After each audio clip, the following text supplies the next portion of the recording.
고대 그리스의 철학자 아리스토텔레스는 유소년들이 육체적으로나 정신적으로 발달하는 단계가 있다고 말을 했습니다. 1단계는 출생에서부터 7살까지의 유아들은 적절한 영양분을 섭취하고 사지를 움직이고 추위에 익숙해져야 한다고 말을 했습니다.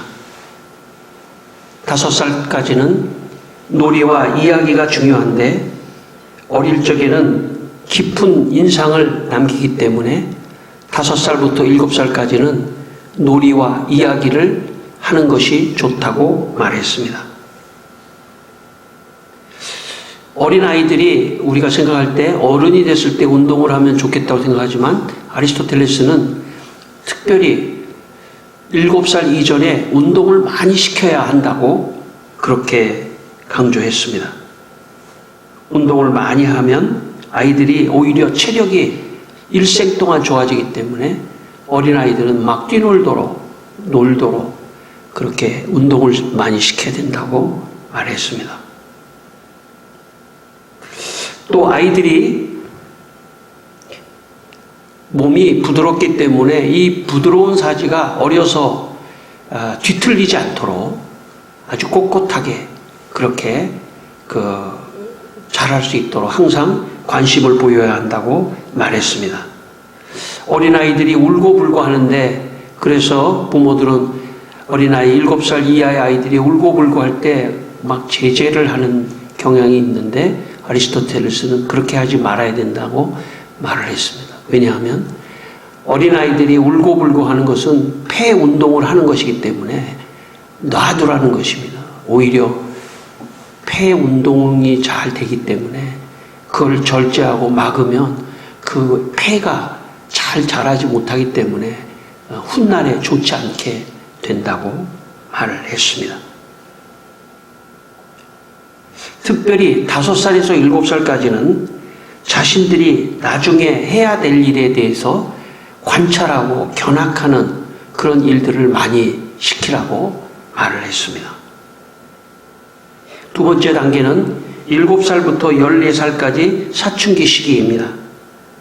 이 시기는 도덕적 좋은 습관을 남겨줘야 된다고 말을 합니다.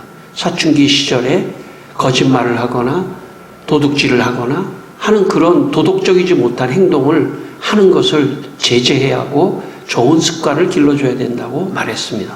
마지막 3단계는 15살부터 21살까지인데 그때에는 지성이 발달하기 때문에 지성적 훈련, 많은 공부를 지성이 할 수 있는 공부를 할 수 있도록 그런 배려를 해야 이 유소년 아이들이 제대로 잘 성장할 수 있다고 말을 했습니다.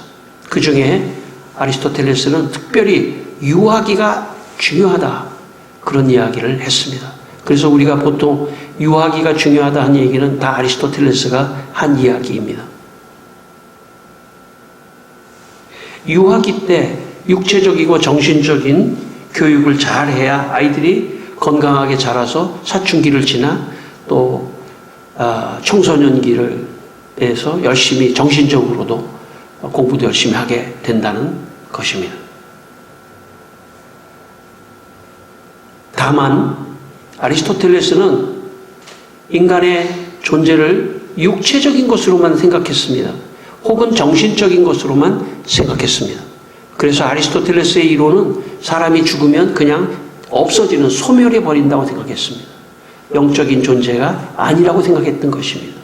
그래서 아리스토텔레스의 이론은 부분적으로는 맞지만 부분적으로는 틀립니다.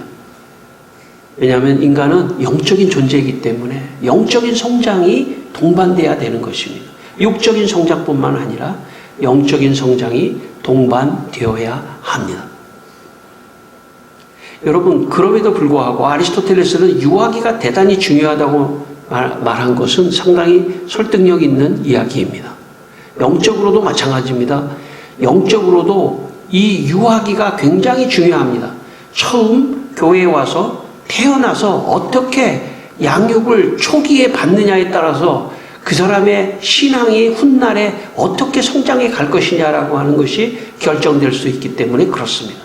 그래서 초기에 예수를 처음 믿었을 때 신앙을 잘 배워야 합니다. 예수를 처음 믿었을 때 어떻게 신앙생활하는지에 대한 기본을 잘 배우고 가야 그 사람이 나이가 들어도 신앙생활을 잘 할 수 있는 것입니다. 특별히 영적으로 유아기에 해당하는 것은 어느 시기냐면 세례를 받는 그 시기가 영적인 유아기입니다. 그리고 세례를 받고 나서 신앙생활을 해가는 그 과정이 영적인 유아기라고 말할 수 있습니다.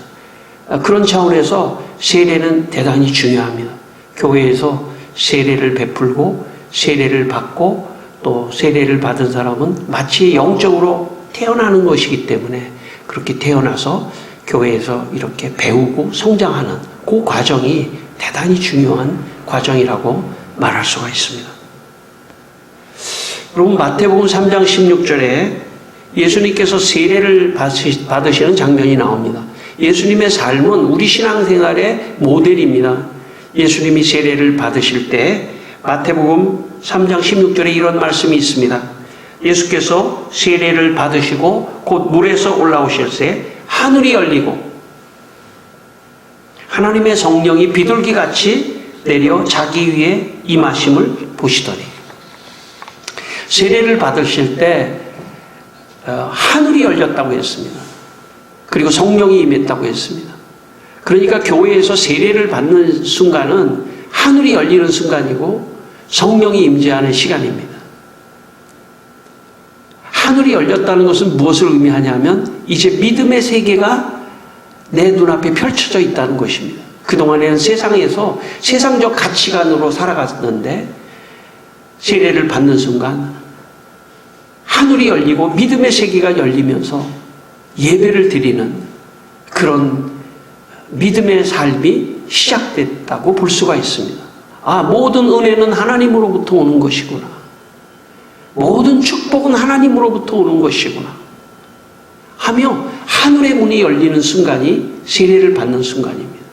그리고 성령이 임해서 이제 세상의 악한 영이 나를 지배하고 악한 세계관이 나를 지배했던 곳에서 하나님의 거룩한 성령이 나를 지배하는 인생으로 변화되는 것, 그게 세례를 받는 순간입니다. 오늘 이 시간 여러분 모두에게 하늘문이 열리고 성령이 임하는 시간이 되시기를 주의 이름으로 축원합니다. 오늘 본문 19절 말씀을 다시 한번 읽겠습니다. 오늘 우리가 본문 한 절밖에 없습니다만은 본문 19절 말씀 다시 한번 읽겠습니다. 그러므로 너희는 가서 모든 민족을 제자로 삼아 아버지와 아들과 성령의 이름으로 세례를 베풀고. 예수님께서 마지막 부활하시고 마지막 제자들에게 마지막 명령인데 그 마지막 명령이 뭐냐면 너희는 모든 민족으로 가서 모든 민족을 제자로 삼아 아버지와 아들과 성령의 이름으로 세례를 베풀라는 것입니다. 그러니까 예수님께서 너희들이 할 첫 번째 일은 뭐냐면 사실은 첫 번째 일은 가서 제자를 삼는 겁니다. 제자를 삼는다는 것은 오늘 우리로 말하면 예수를 증거해서 예수 믿게 하라는 것이죠. 그 다음에 예수를 믿은 사람에게 교회가 해줘야 될 첫 번째는 뭐냐면 세례를 베푸는 거라는 것입니다. 세례가 중요하죠. 예수님이 명령하셨기 때문에 세례는 중요합니다. 로마서 10장 10절 말씀에 사람이 마음으로 믿어 의에 이르고 마음으로 믿어 의에 이른다는 것은 믿음이 생기고 입으로 신하여 구원에 이른다라고 말씀했습니다. 그러니까 세례는 공개적으로 교회 앞에서 그동안에 사람 마음 잘 몰라요. 여기 다 있지만 내가 예수를 믿는 것 같이 생각이 들 수도 있지만 모든 사람 앞에서 나 예수 믿습니다. 나 정말 예수 믿습니다. 이런 고백을 공개적으로 하는 것이 세례를 받는 시간이에요. 성도들이 다 예배를 드리면서 이 사람들 다 예수 믿지 그렇게 생각할 수도 있지만 아닐 수도 있어요. 나 마음속에 모든 사람 앞에서 공개적으로 나 예수 믿습니다. 그래서 세례 받겠습니다. 그런 것이 세례를 베푸는 시간입니다.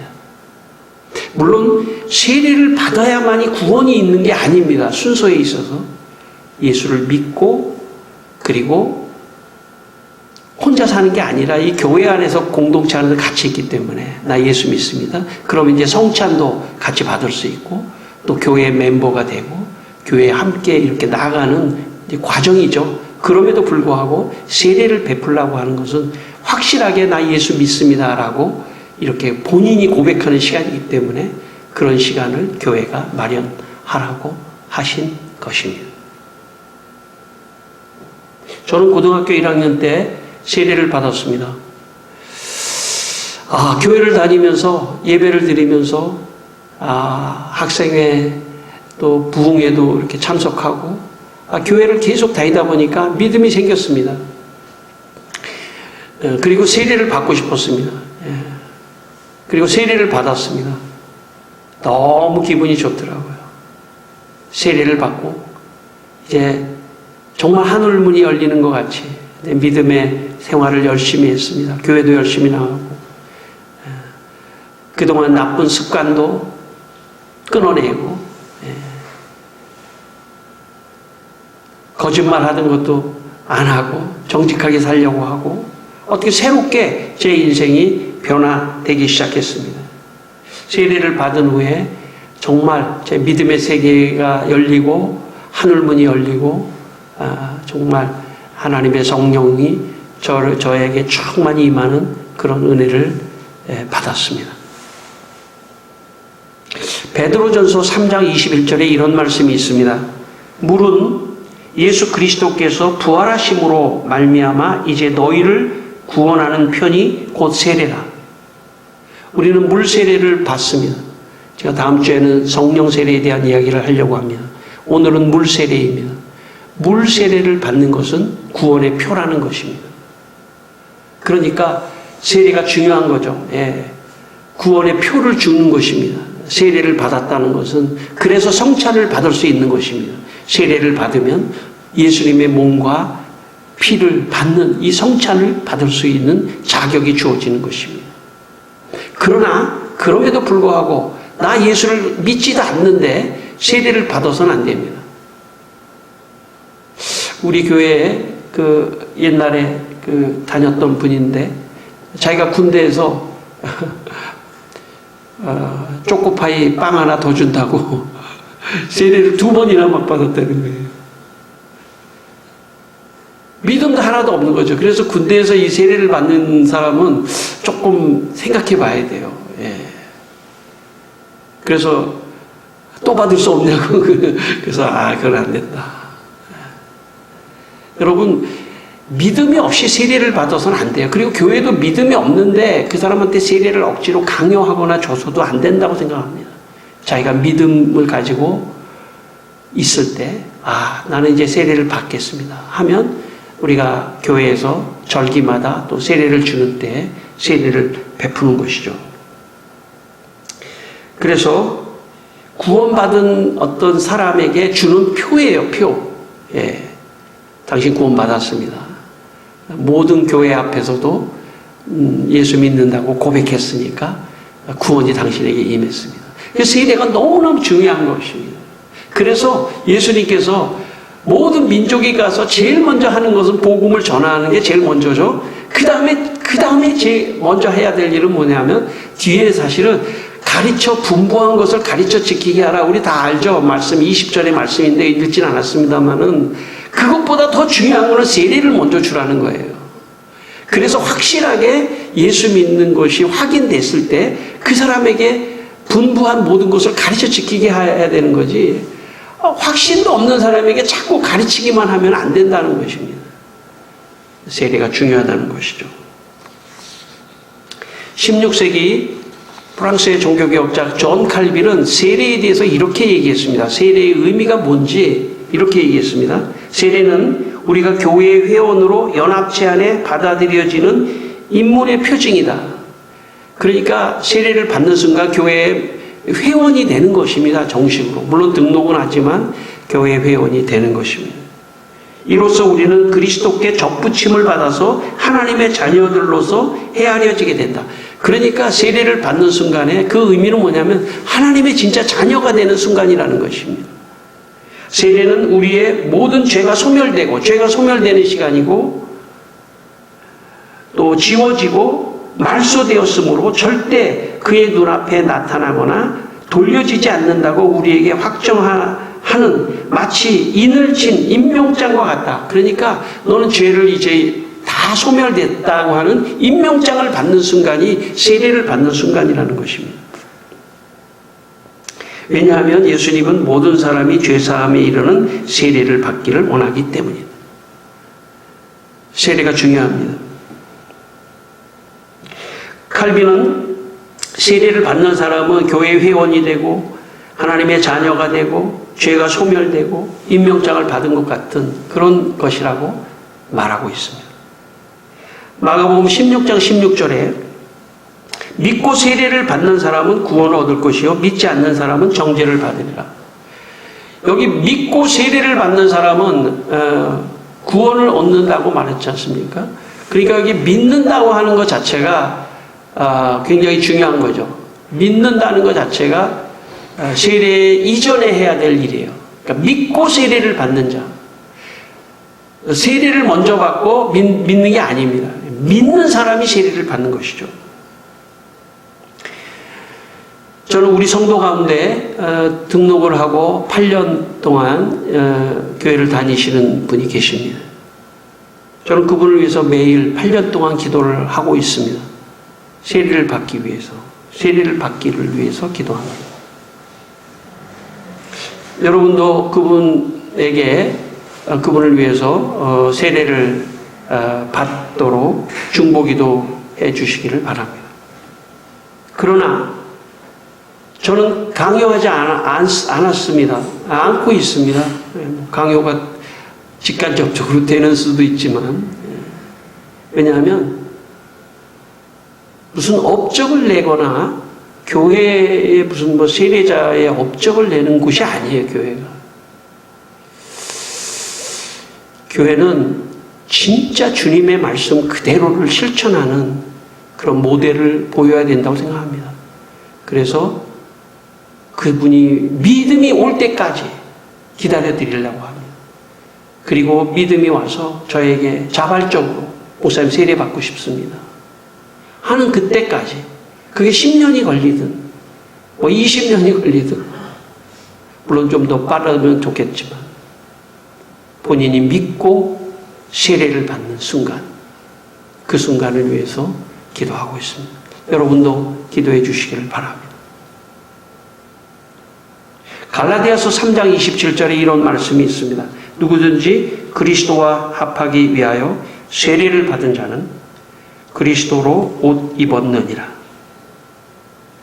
여러분, 그리스도와 함께 누구든지 그리스도와 합하기 위하여 세례를 받은 사람은 그리스도의 옷을 입은 것이라고 말했습니다.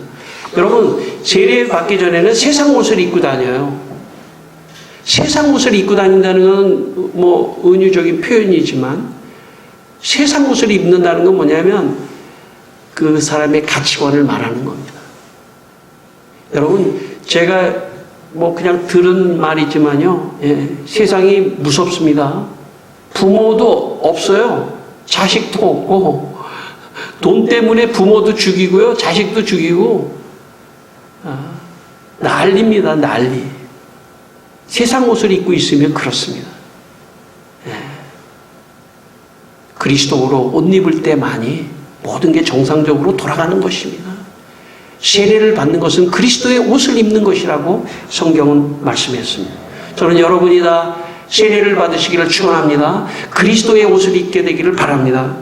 덴마크 할레 선교회의 개신교 최초의 선교사 지겐 발크는 인도의 선교사로 출발합니다.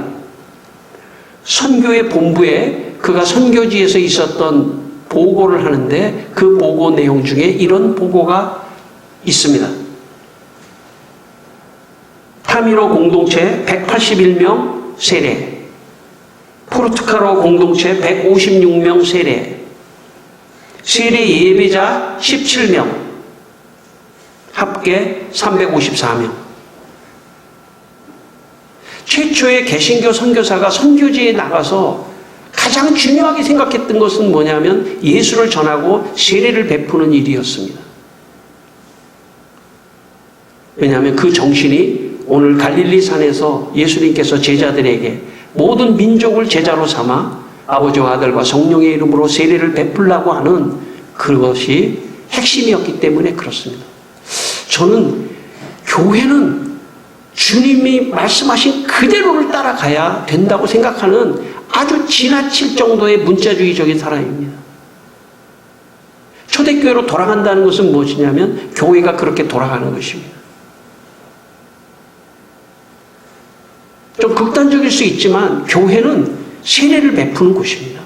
그리고 설교를 통해서 분부한 말씀을 가르치는 것, 그것 이상도 이하도 하지 않아야 교회는 타락하지 않는다고 생각합니다. 역사적으로 2000년의 역사적으로 교회가 본질에서 벗어났을 때 교회는 타락하고, 교회가 타락한다는 것은 성도가 타락하는 것이고, 성도가 타락한다는 것은 사회가 타락한다는 뜻입니다. 교회가 더 본질에 충실해야 합니다. 아니, 지나칠 정도로 충실해야 합니다. 그래야 성도들이 배우는 것입니다. 거기서 아, 본질이 저런 것이구나.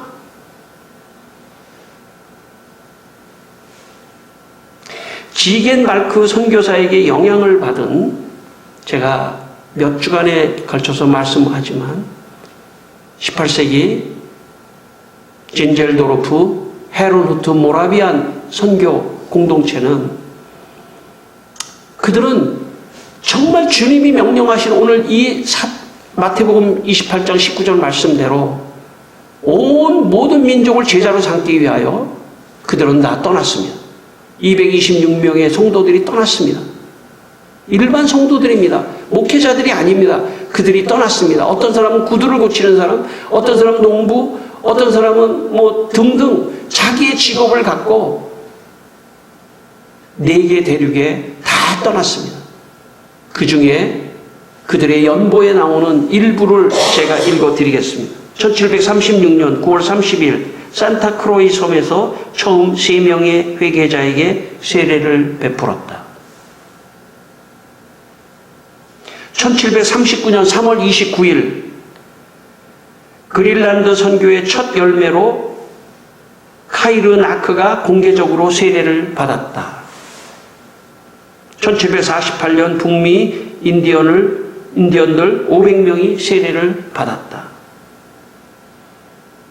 1748년 아라와크 선교지에서 180명에게 세례를 베풀었다.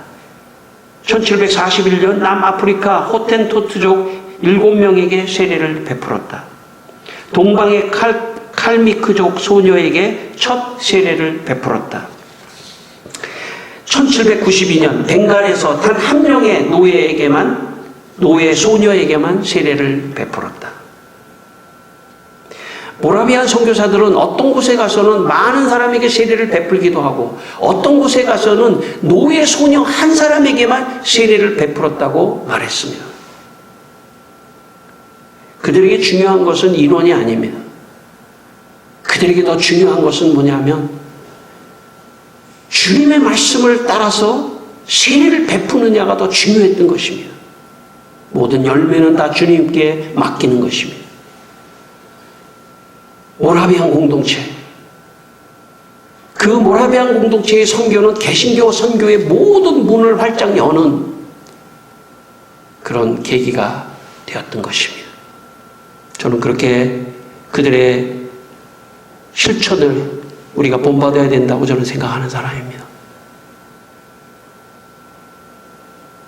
마지막 제가 말씀하고 마치겠습니다. 우리 창문교회는 창립하고 23년 동안 우리가 여기까지 왔습니다. 여러분 다 아시고 아시는 대로 우리는 그동안 30명에게 세례를 베풀었습니다. 3명에게 유아 세례를 베풀었습니다. 세례를 베푼 사람 가운데 오늘 이 시간 여기에 남아있는 사람도 있고, 그리고 떠난 사람도 있습니다. 사실 아무것도 중요하지 않습니다. 우리가 세례를 베풀었다는 것 자체만 중요합니다. 하나님께서 모든 사람을 곳곳에서 책임져 주시고 또 우리가 하늘나라에 갔을 때 다시 만나게 될 수도 있습니다. 우리는 앞으로도 주님의 명령대로 세례를 베풀 것입니다. 이 교회를 주님께서 인도하시는 그날까지, 그 시간까지 인간적인 수단을 안 쓰고 싶은 사람입니다. 모든 것을 정말 하나님이 23년 동안 이끌어 오셨습니다. 아마 여러분도 아시겠지만 기적과 같은 순간순간을 우리는 여기까지 왔습니다. 하나님이 인도하셨기 때문에 앞으로도 하나님께서 인도하시는 데까지 가도 아무 상관이 없습니다. 그 안에 우리는 이곳에 찾아오는, 이곳에 우리가 전도해서 이곳에 와서 세례 받기를 원하고 예수 믿고 원하는 사람들에게 세례를 베푸는 것으로 우리의 사명은 다 한다고 저는 생각합니다. 우리가 마지막 날 주님 앞에 섰을 때 창문교에서 세례를 베푸는 일에 함께 동참하고 동역한 여러분들을 주님께서 멸류관 주실 거라고 생각합니다. 세례는 제가 주는 게 아니라 교회가 주는 것이고 주님이 주시는 것이고 우리가 이 모든 사람들이 동역하는 가운데 세례를 받는 사람이 나오게 되는 것입니다. 저는 마지막 날 주님 앞에 섰을 때 자랑스러운 분들이 되시기를 바랍니다. 되실 것입니다. 주님이 여러분에게 멸류관을 주실 거라고 저는 생각합니다. 그날까지 우리 함께 창문교회에서 마치 모라비안 공동체의 선교사들과 같이 함께 동역하며 다음 세례자가 나타날 때까지 우리가 함께 기도하며 함께 교회를 섬기십시다. 23주년 창문교회를 지켜주신 하나님께 모든 영광을 돌리겠습니다. 다 같이 기도하겠습니다. 다 같이 우리 기도하실 때 하나님 아버지, 우리 창문교회를 여기까지 지켜주신 것을 감사합니다. 살아계신 하나님께서 주님, 그동안 기적과 같이 여기까지 왔습니다. 우리는 사람을 의지하지 않고 정말 하나님만 의지하고 또 사람의 방법을 사용하지 않으려고 했습니다. 경제적인 것도 사람을 의지하지 않고 오직 주님만 의지하고 왔을 때 여기까지 왔고, 그리고 인원도 관심 없습니다. 교회 건물도 관심 없습니다. 우리는 세례를 주는 것에 관심합니다. 주님, 우리 모든 여기 성도들이 이 마음을 갖게 하여 주시고 또 함께 우리 교회를 섬기고 지켜나갈 수 있도록 주여 도와주시기를 기도합니다. 오늘도 주님 이 우리 창문교회 예배를 축복하신 것을 감사하고 오늘 나오지 못했지만 모든 성도들을 축복하여 주시옵소서. 하나님 아버지, 이 시간 우리 창문교회를 23년 동안 지켜주시고 30명에게 세례를 베풀고 3명에게 유아 세례를 베풀게 해주셔서 감사합니다. 그분들을 축복하시고 어디에 계시든지 예수님 잘 믿고 주님 나라에서 다시 만나게 하여 주시옵소서. 그리고 우리 창문교회가 계속해서 세례를 베푸는 교회가 되게 하여 주시고 특별히 여기 창문교회 남아 세례를 베풀기 위해 함께 동역하는 헌신하는 성도들을 기억하여 주시고 축복하여 주시옵소서. 예수님의 이름으로 기도드리옵나이다. 아멘.